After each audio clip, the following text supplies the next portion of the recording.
Судењето за насилствата пред општина Центар се одложи, бидејќи наместо во кривичниот, списите од предметот се наоѓаат во Врховниот суд. Причината за тоа се жалбите кои обвинителките на специјалното јавно обвинителство Катица Јанева и Фатиме Фетај ги поднесоа за казните од по 2000 евра, што им ги изрече судиката на едно од предходните рочишта. За обвинителката Фетај останува нејасно зошто е испратен целиот предмет со сите списи, кога само записникот бил доволен да се одлучува по нивната жалба. Од страна на судот беше побарано појаснување за тоа зошто сите списи се доставени до апелациониот суд Скопје, за да биде одлучено по жалбите против решенијата за казнување на мојот шеф и моје казнување, кога за донесување на таква одлука од страна на второстепениот суд е доволно да биде доставен единствено записникот од рочиштето на кое што бевме казнети. Судиката на денешното рочиште рече дека предметот се наоѓа во апелациониот суд.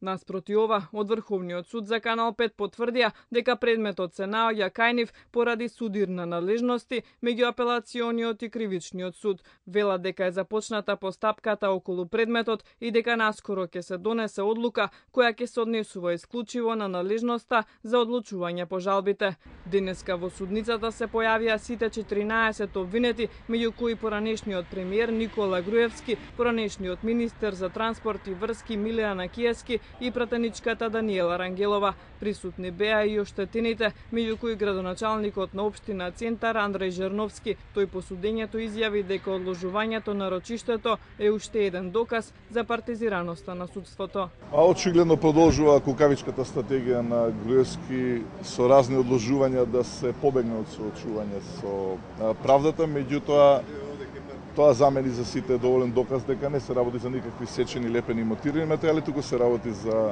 вистина и дека тој ќе одговара за сето тоа.